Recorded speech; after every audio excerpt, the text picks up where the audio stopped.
Hayat yolu dağlar sen bezi Kavaşlarını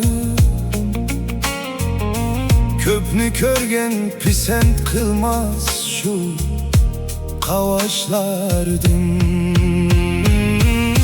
Külüp koyup yürüvergin öz yolundun.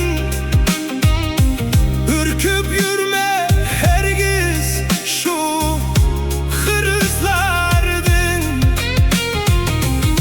Hayat yolu halimez naçar közlerdin.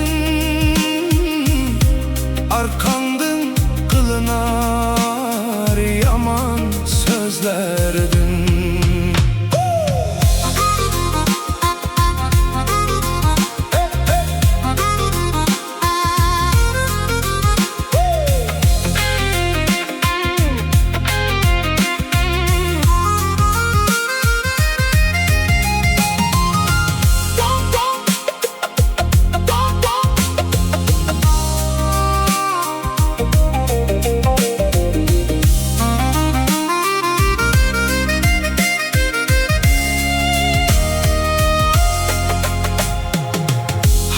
Yolu uzun sepet bir menzil.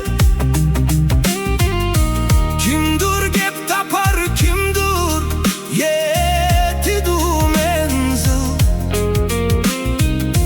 Taşlıma yolunda menzilsiz zengil. Sözlerdin upruma seperini devam kıl.